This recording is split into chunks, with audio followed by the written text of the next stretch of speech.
Next நேயர்களுக்கு என்னோட அன்பான வணக்கங்கள். நம்மளோட நேயர்கள் அனைவருக்கும் தமிழ் புத்தாண்டு நல்வாழ்த்துக்கள். இன்னைக்கு நம்ம எதை பற்றி பேச போகிறோம்னா தமிழ் புத்தாண்டு சிறப்பு பலன்கள் தான். அதை நம்ம கூட ஷேர் பண்ணிக்கிறதுக்காக Chennai Astrovision doctor V Rajkumar Sivachariyar medical astro அவர்கள் தான் இணைஞ்சிருக்காங்க.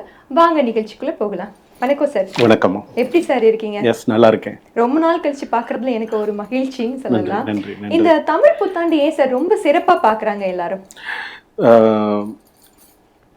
ஜனனி ஜன்ம சௌக்கியானாம் வர்தனி குல சம்பதாம் பதவி பூர்வ புண்ணியானாம் லிக்யதே ஜன்ம பத்திரிகா கஜானனம் பூதகணாதி சேவிதம் கபித்த ஜம்பு பலசார பக்ஷிதம் உமாசுதம் சோக விநாச காரணம் நமாமி விக்னேஸ்வர பாத பங்கஜம்.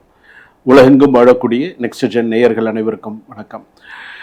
நீங்கள் அதாவது தமிழ் வருஷம் அப்படின்னு சொல்லும்போது 60 வருஷத்துல இந்த பராபவ வருஷம் அப்படின்னு பேர். இந்த தமிழ் வருஷத்துடைய பேர் பராபவ வருஷம் அப்படின்னு பேர். இந்த வருஷத்துடைய மிக முக்கியமானது என்ன அப்படின்னு இப்போ எப்போதுமே தமிழ் புத்தாண்டு அப்படின்னு சொல்லும்போது சித்திரை மாசத்துலேருந்து நம்ம கணக்கெடுத்து, ஏன் சித்திரை மாசத்துலேருந்து எடுத்துக்கிறாங்க? சூரிய பகவான் மீனராசிலேருந்து மேஷராசிக்கு வர்றதுனால மேஷராசி அந்த இடத்துல தான் உச்சம் அப்படின்னு சொல்லுவாங்க. சூரிய பகவானுடைய இது சிம்மராசி அவருடைய ஆட்சி வீடு. அப்போ அந்த இடத்துல வரும்பொழுது தமிழ் புத்தாண்டு அப்படின்னு சொல்லும்பொழுது அந்த இதுலேருந்து தான் உங்களுக்கு ஆரம்பம். அப்போ சித்திரை மாசத்திலிருந்து சூரிய பகவான் ஒரு ராசிக்கா ஒரு மாசத்துக்கு ஒரு ராசி அப்படிங்கிற மாதிரி வரும். மேஷ ராசி, ரிஷப ராசினா வைகாசி அப்படிங்கிற மாதிரி 12 ராசி அப்படின்னு சொல்லும்போது, ஸோ இப்படி வரும்போது அந்த பராபவ வருஷம் இந்த 12 ராசி பலன்கள் எப்படி இருக்கும், 12 ராசிக்கு கிரக பயிற்சி, இந்த ஒரு பராபவ வருஷம் பிறக்கிறது அப்படின்னு சொன்னா இதுல எத்தனை கிரகணங்கள் இருக்கு, எத்தனை கிரக பயிற்சிகள் இருக்கு, இதெல்லாம் எத்தனை பேருக்கு சாதகமா இருக்கும், எத்தனை பேருக்கு பாதகமா இருக்கும், யார் யார் என்னென்ன செய்யணும், எப்படி இருக்கணும், என்னென்ன பண்ணணும், பிளஸ் மைனஸ். அதே போல இந்த வருஷத்துல என்னென்ன கண்டங்கள் இருக்கு, உலகத்துக்கே என்னென்ன கண்டங்கள் இருக்கு, என்னென்ன பிரச்சனைகள் இருக்கு, அரசியல்ல என்னென்ன மாற்றங்கள் வரும், எல்லாமே அனலைஸ் பண்றதுதான் ஒரு தமிழ் புத்தாண்டு அப்படிங்கிறது. So including family life, business, everything etcetera etcetera. So அப்போ இதை பற்றி தான் நம்ம பார்க்க போகிறோம். Okay sir. சார் கன்னிராசி நேயர்கள் பற்றி பேச போகிறோம். கொஞ்சம் பாவப்பட்ட ராசினாலே திடீர்னு கன்னிராசி தான் ஞாபகத்து வராங்க எனக்கு. அவங்களுக்கு என்ன மாதிரி பாசிட்டிவ்ஸ்லாம் நடக்க போகுது சார்? கண்டிப்பாக கன்னிராசி அப்படின்னு சொல்லும்போது நீங்களே சொல்லிட்டீங்க பாவப்பட்ட பாவமாக இருக்கு, அப்படிலாம் இல்லை. பட் கன்னிராசி பொறுத்தளவுக்கு எக்ஸலண்ட்டான இப்போ பார்த்தீங்கன்னா நல்ல எக்ஸலண்ட்டான ஒரு இதுதான். என்ன இவங்களோட கொஞ்சம் ஒரு அவசரத்தினால சில எடுக்கக்கூடிய டிசிஷன்ஸ் எல்லாம் கொஞ்சம் இதே தவிர ரொம்ப ஒரு படபடப்பு ரொம்ப ஜாஸ்தி. ரெண்டாவது அவசரத்தில் எடுக்கக்கூடிய டிசிஷன் அவங்களுக்கு கொஞ்சம் ப்ராப்ளமே தவிர ஸ்ட்ரெஸ் பிளஸ் டிலே இயர் அப்படின்னு சொல்லலாம். பொறுமை இருந்தா சேவ், அவசரம் இருந்தா லாஸ். ஸோ அவசரப்படாம நிதானிச்சு செயல்பட்டா அவங்க நிறைய சக்சஸ் பண்ணலாம். அதுவும் இந்த ஜூன் மாசத்துக்கு மேல மிகப்பெரிய அளவுல சக்சஸ் பண்ணுவாங்க. நிதானமா இருக்கணும், அவ்வளவுதான். ரெண்டாவது கவனிக்கப்பட வேண்டிய மாதங்கள் அப்படின்னு சொல்லும்போது ஆவணி, ஐப்பசி, மார்கழி, இந்த 3 மாசத்துல முடிவு எடுக்கிறது உங்க லைஃபே பாதிக்கும். அதனால இந்த மாசத்துல எந்த உன்னோட லைஃப் டிசிஷன் நீ எடுக்காது. இந்த நான் இப்ப சொன்ன தமிழ் மாசத்துல உன்னோட லைஃப் டிசிஷன் நீ எடுக்காம இருந்தா லைஃப் சக்சஸ். ரெண்டாவது ஸ்லோவா இருந்தாலும் சக்சஸ் வரும், கவலைப்படாது. நல்ல வேலை வாய்ப்பு கிடைக்கும். ஏற்கனவே நீ வேலையை லாஸ் பண்ணிட்ட, இப்ப அடுத்தது உனக்கு ஒரு வேலை கிடைக்கிறதுக்கான வாய்ப்புகள் உனக்கு கன்னியா ராசிக்கு உண்டு. சப்போர்ட் நிறைய கிடைக்கும், சோ கவலைப்படாது. அதே போல பிளானிங் நல்லா வேலை செய்யும். நீ ஏதாவது ஒரு விஷயம் பிளான் பண்ற அப்படின்னு சொன்னா தட் பிளானிங் அந்த ஒர்க் சக்சஸா முடியறதுக்கான வாய்ப்புகள் நிறைய இருக்கும். இன்கம் தொடர்ந்து வரும். அதுக்குன்னு எனக்கு இன்கம் இல்லை, நான் சும்மா சாதாரண, உனக்கு கண்டிப்பா இன்கம் வரும், உன்னால சமாளிக்க முடியும், உனக்கு அந்த கான்பிடென்ட் இருக்கு, உன்னால செய்ய முடியும். ஸோ கன்னிராசி பொறுத்தளவுக்கு அதெல்லாம் உண்டு. அன்எக்ஸ்பெக்டட் ஹெல்ப் கிடைக்கும். அதே போல ஸ்டடி growth உண்டு. கண்டிப்பா நிறைய நல்ல விஷயங்கள் ஒண்ணு. இன்னொன்னு என்ன, லேட்டா வந்தாலும் சக்சஸ் உங்களுக்கே. உங்களுக்கு சொல்றது எல்லாமே மெதுவா வரும், ஆனா கிடைச்சிரும். நீ கவலைப்படாது, உனக்கு கிடைச்சிரும். உத்திரம் கன்னியா ராசி, ஹஸ்தம் கன்னி ராசி, சித்திரை கன்னியா ராசி. இதுல உத்திரம் கன்னியா ராசி எப்படியோ ஓரளவுக்கு சமாளிச்சிருவாங்க. ஹஸ்த நட்சத்திரம் கன்னியா ராசி குழப்பத்தோட ஓரளவுக்கு அப்படியே சமாளிச்சிருவாங்க. சித்திர நட்சத்திரம் கன்னி ராசி கேள்விக்குறிதான். எல்லா விஷயத்திலும் சண்டை, எல்லா விஷயத்திலும் சந்தேகம், எல்லா விஷயத்திலும் பிரச்சனை, எல்லா விஷயத்திலுமே பார்த்தோன்னா நான் தான் எல்லாத்துலயும் கொஞ்சம் எல்லாம் நான் தான் இருந்து, சில பேருக்கு அந்த ஒரு அந்த மைண்ட் இருக்குள்ள அந்த மாதிரி எல்லாம் இருக்கக்கூடிய பர்சன்ஸ் எல்லாம் இருப்பாங்க. ஸோ கன்னிராசி பொறுத்தளவுக்கு நல்ல ப்ராட் மைண்டட் பர்சன், நிறைய நல்ல மனசு, நிறைய நல்ல விஷயங்கள் எல்லாமே இருக்கு.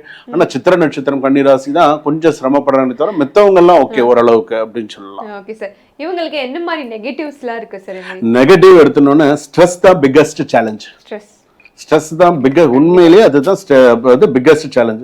லோன் இஎம்ஐ ப்ரெஷர்லாம் நிறைய வரும். நீ இஎம்ஐ இப்போ நீ மந்த்லி ஒரு 25,000 இஎம்ஐ கட்டுறது, உனக்கு அந்த ஏர்னிங்ஸ் வந்துட்டா பிரச்சனை இல்லை. ஏர்னிங்ஸ் இல்லாத போது உனக்கு அது உனக்கு ரொம்ப ஸ்ட்ரெஸ்ஸாக இருக்கு. யார்கிட்ட பணம் வாங்கி எப்படி சமாளிக்கிறது, என்ன செய்யறது, அந்த ஒரு குழப்பங்கள் அப்படிங்கிற மென்டல் ஸ்ட்ரெஸ் அதிகம் இருக்கும். Delay in work, family fights இருக்கும், சின்ன சின்ன சண்டை சச்சரவுகள் இதெல்லாம் இருக்கும். ஆன்சிட்டி, ஓவர் திங்கிங் இதெல்லாம் இருக்கும். ஒரு தவறான முடிவு பெரிய லாஸ் ஆகும். நீ எடுக்கக்கூடிய ஒரு தவறான முடிவு உன் லைஃப்ல நீ எடுக்கக்கூடிய ஒரு தவறான முடிவு is the biggest loss. So முடிவு எடுக்கும்போது யோசிச்சு, நான் இப்ப இதை செய்யலாமா, இப்ப நான் இதை செஞ்சா என் லைஃப்ல நல்லா இருப்பேனா, அடுத்து நான் என்ன செஞ்சா என் லைஃப்ல நல்லா வருவேன் அப்படிங்கறத நீ பார்த்து எடுக்கணும். ஏன்னா உத்திர நட்சத்திரம், கன்னியா ராசி, 2 கல்யாணம் இருக்கு. கண்டிப்பா ஒண்ணு கல்யாணம் நடக்காது, நடந்ததுல 2 கல்யாணம். இந்த ஒரு கல்யாணமா இருந்தான்னு வச்சுக்கோங்களேன், அவன் ரிலேஷன்ஷிப்ல கண்டிப்பா இருப்பான். சோ இதெல்லாம் கண்டிப்பா உண்டு. இல்லவே இல்லைன்னா என்கிட்ட சேலஞ்சே பண்ண முடியாது. இது எல்லாமே உண்டு, கன்ஃபார்மா உண்டு. There is no changes. ஒண்ணு. ரெண்டாவது, அஸ்த நட்சத்திரம், கன்னியா ராசி ஓரளவுக்கு அப்படியே பூசி மொழிக்கு போயிடுவாங்கன்னு வச்சுக்கோங்களேன். சித்திர நட்சத்திரம், கன்னியா ராசி பாத்தீங்கன்னா அடிமை வாழ்க்கை. சில பேருக்கு அந்த ஒரு என்ன லைஃப் வாழ்ந்து போயிட்டு இப்படி அதுக்குன்னு என்ன இப்ப உடனே ஓடி போய் சுடுகாட்டில் படுத்துக்க முடியும்? கிடையாது. இவங்களோட வாழ்க்கை, உங்களோட எண்ணத்தை சாப்பிடுறீங்களா, எண்ணத்தை சாப்பிட்டு போய் ஏதாவது ஒண்ணு சொல்லுங்களேன். ஒரு விரக்தியிலேயே தான் இருப்பாங்க. ஏன்னா இந்த பக்கத்துல இருக்க கோயிலுக்கு போயிட்டு வரலாம், எண்ணத்தை கோயிலுக்கு போய் இவங்ககிட்ட, அதாவது என்னைக்குமே நீங்க ஒரு பாசிட்டிவான பர்சன் கிட்ட பேசுங்க. பாசிட்டிவா நீங்க நீங்க பேசும்போது நல்லா இருக்க, நல்லா இருக்கப்பா, நல்லா இருக்கேன், சந்தோஷமா இருக்கேன், நீங்க எப்படி இருக்கீங்க அப்படின்னு கேட்டா நமக்கு ஒரு சந்தோஷமா. ஆமா, என்னத்தான் நல்லா, அப்பவே போனை கட் பண்ணிடணும். என்னத்தான் நான் நல்லா இருக்கேன்னு சொல்லும் போது அவனோட இது உனக்கு வந்துடும். நீ உடனே நீ கட் பண்ணிடணும். அப்பா சாமி விட்டுற ஆள, நான் ஏற்கனவே உனக்கு நிலம் விசாரிக்க போய் கடைசியில எனக்கு நிலம் இல்லாம போயிட போகுது அப்படிங்கிற சூழ்நிலை வந்துடும். அதனால கன்னிராசி பொறுத்த அளவுக்கு வெரி நல்ல பர்சன், நல்ல ஒரு விஷயம். ஆனா அவங்களை கரெக்டா கொண்டு போறதை பொறுத்து இருக்கு. சரி சார், அப்போ திருமண வாழ்க்கைங்கிறது அதெல்லாம் கேட்கவே கேட்காதீங்க. அதெல்லாம் அவங்களுக்கு எல்லாம் கொஸ்டின், அதெல்லாம் அவங்களுக்கு உண்மையிலே அதெல்லாம் ஒரு சாபக்கேடு. அவங்களுக்கு எல்லாம் உண்மையே சொல்றேன், சில 100-10 பேருக்கு திருமண வாழ்க்கை பெஸ்டா இருந்தா பெஸ்ட்.